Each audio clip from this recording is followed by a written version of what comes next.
श्री सत्यनारायण भगवान की जय। आज पूर्णिमा के शुभ अवसर पर सुनिए श्री सत्यनारायण भगवान की कथा। एक बार नैमिषारण्य क्षेत्र में एकत्रित शौनक आदि ऋषियों ने श्री सूत जी महाराज से पूछा, हे महामुने, किस व्रत या तप से अभीष्ट फल की प्राप्ति होती है? हम ये आपसे सुनना चाहते हैं, कृपया बताइए। तब श्री सूत जी बोले, देवर्षि नारद ने यही बात भगवान कमलाकांत से पूछी थी। हे ऋषियों, उन्होंने इसका जो उत्तर दिया था उसी को अब आप सभी ध्यानपूर्वक सुनिए। एक दिन दूसरों पर कृपा करने वाले योगी नारद जी विविध लोकों में घूमते हुए मृत्युलोक में आए। उन्होंने देखा यहाँ के सभी मनुष्य तरह तरह के दुखों से पीड़ित हैं और अपने अपने कर्मों के अनुसार विविध योनियों में जन्म लेकर दुख भोग रहे हैं। तब वे सोचने लगे कि किस उपाय से इन सभी का दुख निश्चित रूप से दूर हो सकता है। मन ही मन इस प्रकार सोचकर वे विष्णु लोक में गए और वहां जाकर उन्होंने शंख चक्र गदा पद्मधारी वनमाला से विभूषित शुक्ल वर्ण चतुर्भुज देव देवेश्वर भगवान नारायण को देखकर कुछ कहना चाहा।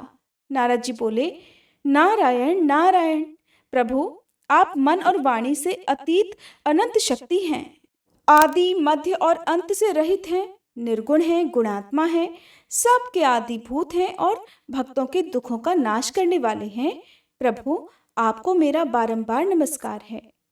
भगवान श्री विष्णु ने नारद जी की स्तुति सुनकर इस प्रकार उत्तर दिया। भगवान बोले, महाभाग, आप किस प्रयोजन से यहाँ आए हैं और आपके मन में क्या इच्छा है? बताइए, मैं आपकी सभी बातों का उत्तर अवश्य दूंगा। तब नारद जी कहने लगे, प्रभु, मृत्युलोक में मनुष्य पाप कर्मवश तरह तरह की योनियों में जन्म लेकर तरह तरह से दुख भोग रहे हैं और अपने अपने पापों का फल प्राप्त कर रहे हैं। हे नाथ, उनके वे सारे क्लेश, वे सारे दुख बड़ी आसानी से ही कैसे दूर हो सकते हैं? यदि मुझ पर आपकी विशेष कृपा है तो वह उपाय बताइए, उसी को सुनने की मेरी इच्छा है। तब श्री भगवान कहने लगे, वत्स, लोगों के प्रति अनुग्रह कामी होकर तुमने बड़ी अच्छी बात पूछी है।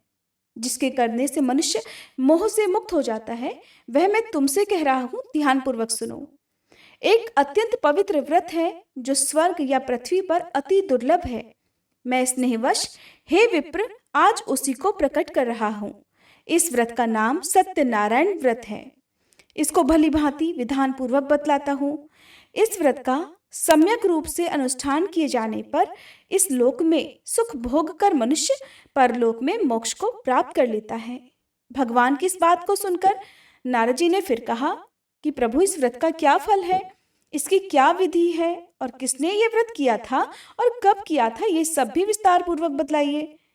तब श्री भगवान बोले, इस व्रत से दुख शोक आदि का नाश होता है, धन धान्य की वृद्धि होती है और ये व्रत सौभाग्य, संतति और सर्वत्र विजय प्रदान करता है।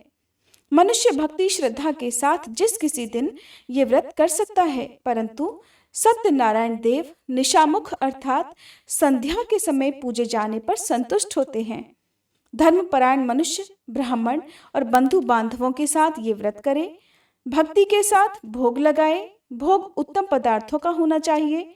भोग सवा के हिसाब से, जैसे सवा छटाक, सवा पाव, सवा सेर आदि होना चाहिए।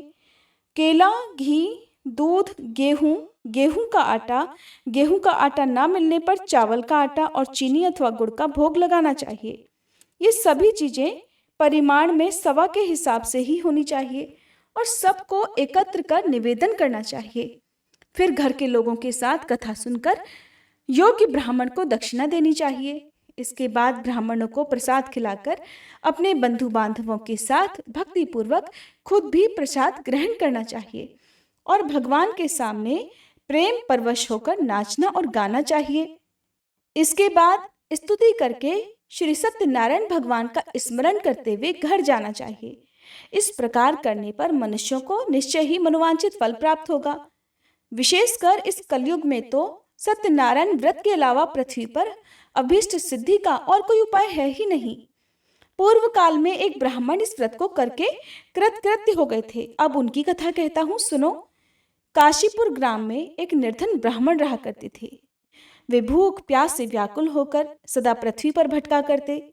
ब्राह्मण को दुखी देखकर ब्राह्मण प्रिय भगवान वृद्ध ब्राह्मण का रूप बनाकर उनके पास आए और उन्होंने बड़े आदर के साथ पूछा, हे ब्राह्मण देवता, आप किस लिए अत्यंत दुखी होकर सारी पृथ्वी पर भटक रहे हैं? अगर आपकी इच्छा हो तो सारी बात मुझसे कहिए, मैं सुनना चाहता हूँ। ब्राह्मण ने कहा, मैं बड़ा गरीब हूँ और भीख मांगने के लिए ही इस प्रकार भटकता रहता हूँ। आप कोई उपाय जानते हो तो हे प्रभु कृपा पूर्वक मुझे बताइए।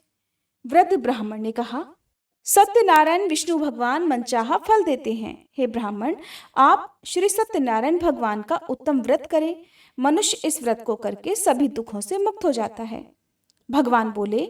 वृद्ध बने हुए सत्यनारायण ब्राह्मण को आदर पूर्वक व्रत की पूरी विधि बताकर वहां से अंतर्ध्यान हो गए। इसके बाद वे ब्राह्मण मन ही मन भगवान का चिंतन करते हुए अपने घर लौटे। उन्होंने समझा कि श्री नारायण ने ही मुझको ये व्रत बतलाया है, इसलिए मैं इस व्रत को अवश्य रखूंगा। ब्राह्मण इसी सोच विचार में रहे। उनको रात में नींद नहीं आई। प्रातःकाल उठते ही मैं सत्यनारायण व्रत करूंगा, ये संकल्प करके वह ब्राह्मण भिक्षा के लिए चल दिए। उस दिन ब्राह्मण को और दिन की अपेक्षा अधिक धन की प्राप्ति हुई। उसके द्वारा उन्होंने बंधु बांधवों के साथ सत्यनारायण भगवान का व्रत किया और उस व्रत के प्रभाव से वे श्रेष्ठ ब्राह्मण सभी दुखों से छूटकर संपूर्ण संपत्ति से संपन्न हो गए। तभी से वे हर महीने श्री सत्यनारायण व्रत करने लगे। श्री भगवान ने आगे कहा, हे देवर्षि, वे उत्तम ब्राह्मण वृद्ध रूपधारी नारायण के द्वारा व्रत को जानकर सभी पापों से मुक्त हो गए और उन्होंने दुर्लभ मोक्ष की प्राप्ति की। हे नारद, जिस समय इस व्रत का पृथ्वी में प्रचार होगा उसी समय मनुष्यों के सभी दुख नष्ट हो जाएंगे। श्री सूत जी बोले, हे ऋषियों, नारायण ने महात्मा नारद को जैसा कहा था ठीक वैसा ही मैंने आप लोगों से कह दिया, अब और क्या कहूँ। तब ऋषियों ने पूछा, इसके बाद पृथ्वी पर इस व्रत का अनुष्ठान किस मनुष्य ने किया था? हे मुने, ये सब हम सुनना चाहते हैं। इस विषय में हमारे मन में बड़ी श्रद्धा हो गई है। तब श्री सूत जी कहने लगे, मुनियों, उसके बाद पृथ्वी पर किसने ये व्रत किया था ये भी सुनो। एक दिन वे श्रेष्ठ ब्राह्मण अपने बंधु बांधवों के साथ अपने वैभव के अनुसार व्रत कर रहे थे। उसी समय वहां एक लकड़हारा आया। लकड़हारे ने लकड़ी बाहर रख दी और वह ब्राह्मण के घर के अंदर चला गया। उस समय वह प्यास से पीड़ित था। उन ब्राह्मण को कार्य में लगे देखकर प्रणाम करके उसने पूछा, महाराज, आप ये क्या कर रहे हैं? ब्राह्मण ने कहा, ये श्री सत्यनारायण भगवान का व्रत है। ये व्रत दुख दारिद्रता का नाश करने वाला है और सभी प्रकार की इच्छित वस्तुओं को देता है, पुत्र पौत्र आदि की वृद्धि करता है। इस व्रत के प्रभाव से ही धन धान्य आदि महान समृद्धि से मेरा घर भर गया है। ब्राह्मण की इस बात को सुनकर लकड़हारे को बड़ी प्रसन्नता हुई। वह जल पीकर और प्रसाद लेकर शांत मन से श्री सत्यनारायण देव का चिंतन करता हुआ अपने नगर में चला गया। उसने मन ही मन कहा कि आज लकड़ियों के बेचने पर मुझे जो कुछ भी मिलेगा उसी के द्वारा मैं श्री सत्यदेव का ये उत्तम व्रत करूंगा। इस प्रकार मन में विचार कर वह लकड़ियों के बोझ को सिर पर उठाकर नगर में धनियों के रमणीय स्थान में पहुंच गया। आज लकड़हारे को लकड़ियों का दुगना दाम मिला। उसका मन प्रसन्न हो गया। वह पके हुए केले, चीनी, घी, दूध और गेहूं का आटा सब वस्तुएं सवाए हिसाब से लेकर घर पहुंचा। इसके बाद बंधु बांधवों को निमंत्रण देकर उसने विधि पूर्वक यह व्रत किया। इस व्रत के पुण्य प्रभाव से वह लकड़हारा धन और पुत्र से संपन्न हो गया तथा इस लोक में सभी सुख भोगकर अंत में सत्यपुर अर्थात वैकुंठ लोक को प्राप्त हुआ। श्री सूत जी महाराज कहने लगे, हे ऋषियों, अब एक और घटना कहता हूँ, सुनो। पूर्व काल में उल्कामुख नामक एक जितेंद्रिय सत्यवादी प्रबल पराक्रमी राजा थे। वे बुद्धिमान राजा प्रतिदिन भगवान के मंदिर में जाते और धन देकर ब्राह्मणों को संतुष्ट करते। उनकी पत्नी का नाम था भद्रशीला। वह सरोजवदना, प्रमुग्धा और पतिपरायणा सती थी। राजा रानी के साथ समुद्र के तट पर जाकर श्री सत्यनारायण का व्रत किया करते थे। एक दिन जब राजा व्रत कर रहे थे कि एक साधु नामक वणिक वहां पर आया। वह व्यापार के लिए नाना प्रकार के रत्न आदि पदार्थों को अपनी नौका में भरकर लाया था। वणिक समुद्र के किनारे नाव को खड़ी करके तट के ऊपर आया और व्रत करते हुए राजा को देखकर उसने विनम्रता पूर्वक पूछा। साधु ने कहा, राजन, भक्ति युक्त मन से आप ये क्या अनुष्ठान कर रहे हैं? इस समय मेरी इसे जानने की इच्छा है, इसलिए आप मुझे समझाकर कहिए। राजा बोले, साधो, मैं अपने बंधु बांधवों के साथ अतुलनीय तेज युक्त भगवान श्री विष्णु की पूजा कर रहा हूँ। मेरा यह व्रत पुत्र आदि की प्राप्ति के लिए है। इसके बाद साधु ने राजा को आदर पूर्वक प्रणाम करके कहा, राजन, इस व्रत की सांगोपांग विधि आप मुझे बतलाइए, क्योंकि मैं भी ये व्रत करना चाहता हूँ।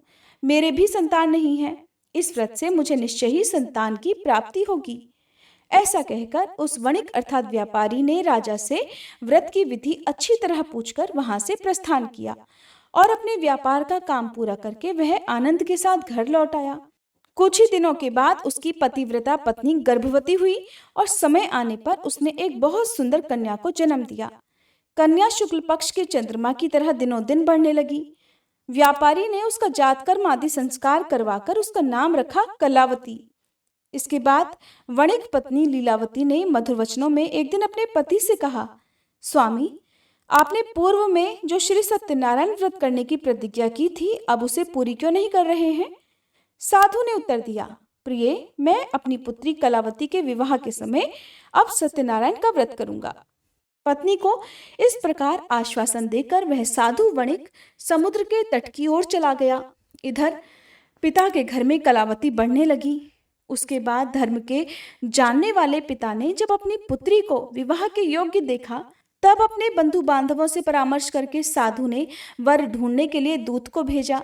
दूत साधु का आदेश पाकर कांचन नगर को गया और वहां कलावती के योग्य एक उत्तम वर की खोज करके वहां से उस वणिक पुत्र को अपने साथ लेकर वापस लौट आया। साधु वणिक उस सुंदर और सद्गुणी वणिक कुमार को देखकर बहुत प्रसन्न हुआ और अपने जाति बंधुओं के साथ मिलकर बड़ी प्रसन्नता से यथाविधि अपनी कन्या उसको अर्पित कर दी, अर्थात उसके साथ उसका विवाह करा दिया। दुर्भाग्यवश कलावती के विवाह के समय भी वणिक उस उत्तम व्रत की बात भूल गया। इससे श्री सत्यनारायण भगवान उस पर रुष्ट हो गए। कुछ दिनों के बाद वह व्यापार में निपुण व्यापारी अपने श्रीमान जामाता अर्थात दामाद को लेकर व्यापार के लिए बाहर गया और राजा चंद्रकेतु के राज्य में समुद्र के पास ही रमणीय रत्नसार नगर में जा पहुंचा। वहां एक पुरी बनाकर वह अपना व्यापार करने लगा। उसी समय भगवान सत्यनारायण ने साधु को मिथ्यावादी जानकर उसे शाप देते हुए कहा कि आज से कुछ दिनों में तुम यही दुख को प्राप्त हो जाओगे। इधर उसी दिन एक चोर ने राजमहल में धन चुराया हुआ धन लेकर साधु के मकान के बगल के रास्ते से वह चोर जा रहा था। उसने घूमकर पीछे की ओर देखा। राजा के दूत उसके पीछे पीछे ही दौड़कर आ रहे थे। वह डर गया और चुराए हुए धन को वहीं छोड़कर जल्दी से भाग गया। दूतों ने आकर देखा कि साधु व्यापारी के घर के पास राजा का धन पड़ा हुआ है। तब उन्होंने जामाता के साथ उस साधु व्यापारी को पकड़ लिया और उन दोनों को बांधकर बड़ी प्रसन्नता से तुरंत राजा के पास ले जाकर कहा कि हे प्रभु, दोनों चोर पकड़ में आ गए हैं, इन्हें देखिए और आज्ञा दीजिए कि क्या किया जाए। इसके बाद राजा की आज्ञा से दूतों ने दोनों व्यापारियों को अच्छी तरह बांधकर बड़ी कठिन कारावास में डाल दिया। उस समय उनके संबंध में कोई भी विचार नहीं किया गया। उन दोनों ने बहुत कुछ कहा, किंतु श्री सत्यनारायण भगवान की माया से किसी ने उनकी एक भी नहीं सुनी। इसके बाद राजा चंद्रकेतु ने उनकी सारी धन संपत्ति छीन ली। इधर सत्यदेव के शाप से घर में लीलावती और कलावती पर भी दुख आ गया। घर में जो कुछ भी धन संपत्ति थी चोरों ने सारी चुरा ली। लीलावती मानसिक और शारीरिक दुखों से और भूख प्यास से पीड़ित होकर दाने दाने की चिंता में नगर में घर घर भटकने लगी। इस प्रकार कलावती भी प्रतिदिन अन्न के लिए भटकने लगी। एक दिन भूख से व्याकुल कलावती घर से निकलकर किसी ब्राह्मण के घर पहुंची। उसने वहां देखा कि श्री सत्यनारायण भगवान का व्रत हो रहा है। वह वहीं बैठ गई और कथा सुनकर उसने भगवान से मनोरथ पूर्ति के लिए प्रार्थना की। इसके बाद प्रसाद लेकर उसी रात को वह अपने घर लौट आई। लीलावती ने अपनी कन्या को बहुत डांटकर कहा कि बेटी, तू इतनी रात तक कहाँ थी? तेरे मन में क्या है? कलावती ने उत्तर दिया, माता, ब्राह्मण के घर सत्यनारायण भगवान का व्रत था, मैं उसी को देख रही थी। श्री सत्यनारायण भगवान का ये व्रत सभी मनोरथों को पूर्ण करने वाला है। अपनी कन्या की बात सुनकर लीलावती भी यह व्रत करने को तैयार हो गई और उस साध्वी साधु पत्नी ने अपने सुहृद बंधुओं के साथ श्री सत्यनारायण भगवान का व्रत रखा। मेरे स्वामी और दामाद शीघ्र घर लौट आए। श्री सत्यनारायण भगवान से उसने बार बार इस वरदान के लिए प्रार्थना की और कहा, प्रभु मेरे पति और दामाद का अपराध क्षमा कर दीजिए। तब वणिक पत्नी के व्रत से भगवान सत्यनारायण प्रसन्न हो गए और उन्होंने श्रेष्ठ राजा चंद्रकेतु को स्वप्न में दर्शन देकर कहा कि राजन, सवेरा होते ही इन दोनों व्यापारियों को छोड़ देना और उनका जो धन तुमने छीना है उससे दोगुना उन्हें दे देना, नहीं तो मैं राज्य, धन और पुत्र के साथ तुम्हारा नाश कर दूंगा। राजा को स्वप्न में इतना कहकर प्रभु अंतर्ध्यान हो गए। प्रातःकाल होते ही वे राजा अपनी सभा में गए और अपने स्वजनों के साथ वहां बैठकर उन्होंने दूतों को आज्ञा दी कि अभी जाकर उन दोनों बंदी महाजनों को तुरंत कैद से मुक्त कर दो। राजा की आज्ञा पाकर दूतों ने दोनों व्यापारियों को मुक्त कर दिया और उन्हें साथ लेकर विनय पूर्वक राजा से कहा, महाराज, दोनों व्यापारियों की हथकड़ी बेड़ी खोलकर हम उन्हें यहाँ ले आए हैं। उसी समय उन दोनों के मन में पुरानी बातें याद आई और भगवान सत्यनारायण की महिमा को याद करके वे दोनों व्यापारी विस्मय और भय से विह्वल हो गए। उन्होंने राजा चंद्रकेतु को प्रणाम किया।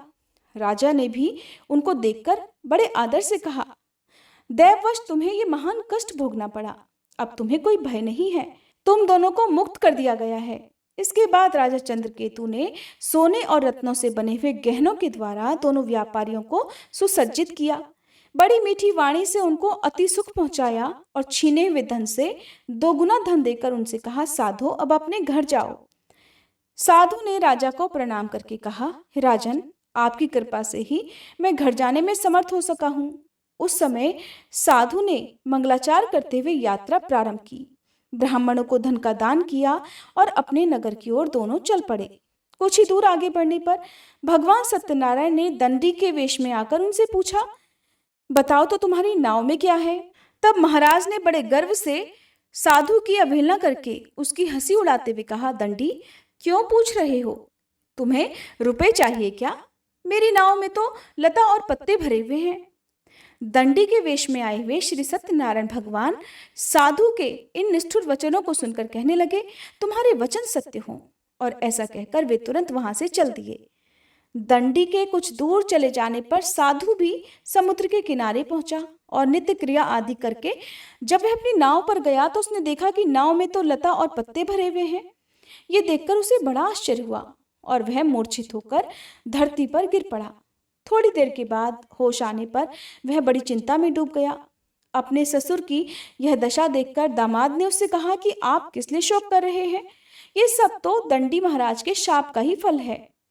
वे सब कुछ करने में समर्थ हैं, वे ही हरता करता है, इसमें कोई संदेह नहीं। हम दोनों चलकर उन्हीं की शरण लें तो हमारा मनोरथ पूर्ण हो जाएगा। दामाद की यह बात सुनकर साधु व्यापारी दौड़कर दंडी के पास पहुंचा और उनके दर्शन करके भक्तिपूर्वक नमस्कार करके उनसे बोला, महाराज, मैं बड़ा दुरात्मा हूँ। आपकी माया से मुग्ध होकर मैंने जो कुछ कह दिया है उसके लिए मुझे क्षमा कर दीजिए। मैंने आपके सामने दुष्ट वचनों का प्रयोग किया है। हे प्रभु, इसके लिए मुझे क्षमा कर दीजिए। क्षमा ही साधुओं का धन है। साधु तो दूसरे का उपकार करने में ही लगे रहते हैं। ऐसा कहकर शोक विवल होकर वह व्यापारी बार बार दंडी महाराज को प्रणाम करने लगा और रोने लगा। साधु व्यापारी को इस प्रकार विलाप करते देखकर दंडी महाराज ने कहा, रो मत, मेरी बात सुनो। तुम मेरा अपमान करके मेरी पूजा से विमुख हो गए थे, उसी के फलस्वरूप बार बार दुख को प्राप्त हो रहे हो। भगवान के इस प्रकार के वचनों को सुनकर साधु व्यापारी ने भगवान की स्तुति की। वह प्रणाम करके बोला, हे प्रभु, ब्रह्मादि स्वर्गवासी देवता आपकी माया से मोहित होकर आपके आश्चर्यमय रूप और गुणों को नहीं जान पाते। मैं भी आपकी माया से मोहित हूँ, इसलिए मैं भला आपको कैसे जान सकूंगा। आप प्रसन्न हो जाइए। प्रभु, मैं अपने वैभव, अपनी सामर्थ्य के अनुसार आपकी पूजा अब अवश्य करूंगा। मैं आपकी शरण में हूँ, मुझे पुत्र और धन दीजिए, मेरी रक्षा कीजिए। साधु व्यापारी के इस प्रकार भक्तियुक्त वचनों को सुनकर भगवान जनार्दन संतुष्ट हो गए और साधु को मनचाहा वरदान देकर वहीं अंतर्ध्यान हो गए। इसके बाद साधु ने नाव पर चढ़कर देखा तो नाव रत्न आदि से भरी हुई थी। सत्यनारायण भगवान की कृपा से मुझे मनोवांछित फल मिल गया। ऐसा कहकर साधु ने अपने मित्रों के साथ विधिवत सत्यनारायण भगवान की पूजा की और बड़े हर्ष के साथ यात्रा आरंभ की। बड़ी तेजी से नाव चलाकर वे दोनों अपने देश में जा पहुंचे। साधु ने अपने दामाद से कहा, वत्स, वो देखो, मेरी नगरी दिखाई दे रही है। इसके बाद साधु ने अपने धन के रखवाले दूत को नगर में भेजा। दूत ने साधु की पत्नी लीलावती के पास जाकर हाथ जोड़कर प्रणाम करते हुए कहा, आपके पतिदेव तरह तरह के रत्न धन के साथ अपने दामाद और सुहृद मित्रों से घिरे हुए आ रहे हैं। साध्वी वणिक पत्नी दूत के मुख से अपने पति और दामाद के आने का समाचार सुनकर बड़ी प्रसन्न हुई और सत्यनारायण भगवान की पूजा करके उसने अपनी पुत्री से कहा, पुत्री, मैं अपने पति और दामाद के स्वागत के लिए जाऊंगी, तुम भी तुरंत मेरे साथ चलो। माता की बात सुनकर कलावती ने श्री सत्यनारायण भगवान का व्रत किया, किंतु प्रसाद ग्रहण किए बिना ही वह पति के सामने चल पड़ी। इससे सत्यनारायण भगवान रुष्ट हो गए। धन, रत्न और दामाद को लेकर नौका जल में अदृश्य हो गई। कलावती ने जब वहां अपने पति को नहीं देखा, तब वह शोक से अत्यंत व्याकुल होकर रोती हुई धरती पर गिर पड़ी। वह अपने पति और नाव के न दिखने से अत्यंत शोकातुर थी। पुत्री की इस दशा को देखकर साधु व्यापारी बहुत डर गया। उसने सोचा कि ये बड़ा आश्चर्य हो गया। नाव खेने वाले भी बड़ी चिंता करने लगे। ये सब देखकर पतिव्रता लीलावती अत्यंत दुख से विवल होकर विलाप करती हुई अपने पति से कहने लगी, स्वामी, मैंने अभी अभी अपने दामाद को देखा था। क्षण मात्र में ही नौका के साथ दामाद भी अदृश्य हो गए। अब वे कहीं भी नहीं दिख रहे। पता नहीं किस देवता ने उन्हें इस प्रकार हरण कर लिया। आप क्या भगवान सत्यनारायण के प्रभाव को नहीं जानते? लीलावती इस प्रकार कहकर विलाप करने लगी। उसी के साथ सारे बंधु बांधव भी रोने लगे। लीलावती अपनी पुत्री को गोद में लेकर रोने विलाप करने लगी। पुत्री कलावती ने स्वामी को डूबा हुआ जानकर बड़े दुखी हृदय से पति की पादुका को लेकर सती होने का निश्चय किया। धर्म को जानने वाला साधु व्यापारी अपनी पुत्री की इस स्थिति को देखकर अपनी पत्नी के साथ शोक से व्याकुल हो गया और उसने मन ही मन सोचा, निश्चय ही सत्यनारायण भगवान की माया के द्वारा ही मेरे दामाद भी हरे गए हैं। मैं अपने वैभव के अनुसार सत्यनारायण भगवान की पूजा करूंगा। साधु ने वह सब लोगों को बुलाकर ये बात कही और अपनी इच्छा प्रकट करते हुए धरती पर दंड की तरह गिरकर वह बार बार सत्यनारायण भगवान को प्रणाम करने लगा। इससे सत्यनारायण भगवान प्रसन्न हो गए। उन्होंने आकाश से ही साधु के प्रति कहा, साधो, तुम्हारी कन्या मेरे भोग का अपमान करके पति को देखने के लिए आ गई थी। इसी कारण उसका पति अदृश्य हो गया है। अब वह घर जाए, प्रसाद ग्रहण करके लौटकर आए, तब अवश्य ही उसे स्वामी का सुख प्राप्त होगा, इसमें कोई संदेह नहीं। वणिक पुत्री कलावती ने आकाश से यह प्राण दान करने वाली आकाशवाणी सुनी और सुनकर तुरंत ही वह अपने घर चली गई। वहां जाकर उसने प्रसाद ग्रहण किया। इसके बाद जब वह लौटकर आई, तब उसने अपने पति को, नाव और समस्त बंधुओं को देखा और अत्यंत सुखी हुई। उसने अपने पिता से कहा, पिताजी, आइए हम लोग घर चलते हैं, अब देर क्यों कर रहे हैं? पुत्री की इस बात को सुनकर वह व्यापारी प्रसन्न हो गया और विधि विधान के साथ भगवान सत्यनारायण की पूजा करके धन, रत्न और बंधुओं को साथ लेकर वह अपने घर पहुंचा। इसके बाद हर संक्रांति और पूर्णिमा को वह यथाविधि सत्यनारायण भगवान की पूजा करता हुआ इस लोक में सुखी होकर अंत में सत्यपुर को प्राप्त हो गया। श्री सूत जी बोले, हे श्रेष्ठ मुनियों, एक उपाख्यान और सुनिए। पूर्व काल में वंशध्वज नामक एक प्रजा पालन में तत्पर राजा थे। उन्होंने सत्यनारायण भगवान के प्रसाद का परित्याग किया था, इसलिए वे दुख को प्राप्त हुए। एक दिन राजा ने वन में जाकर तरह तरह के हिरणों का शिकार किया। फिर जब विश्राम के लिए वे बरगद के वृक्ष के नीचे आए, तब उन्होंने देखा कि ग्वाले लोग बड़े संतुष्ट मन से मित्रों को साथ लेकर भक्तिपूर्वक श्री सत्यनारायण भगवान की पूजा कर रहे हैं। तब राजा ने सत्यनारायण भगवान की पूजा होती देखी, किंतु घमंड के कारण ना तो वे वहां गए और ना ही प्रणाम किया। ग्वाले राजा के पास प्रसाद रखकर आ गए और पूजा की जगह आकर प्रसाद लेकर अपने अपने घरों को चले गए। राजा ने प्रसाद नहीं लिया, इसलिए वे बड़े दुख में पड़ गए। उनके 100 पुत्र मर गए, धन धान्य आदि सभी संपत्ति नष्ट हो गई। तब उन्होंने सोचा कि अवश्य ही सत्यदेव ने मेरा सब कुछ नष्ट कर दिया है, इसलिए जिस स्थान पर ग्वाले पूजा कर रहे थे, अब मैं वहां जाऊंगा। राजा ने मन ही मन ऐसा निश्चय किया और ग्वालों के पास जाकर उनके साथ भक्ति श्रद्धा पूर्वक यथाविधि सत्यनारायण भगवान की पूजा की। तब भगवान की कृपा से वे धन पुत्र आदि से फिर से संपन्न हो गए और इस लोक में सभी सुख भोगकर अंत में श्री वैकुंठ लोक को गए।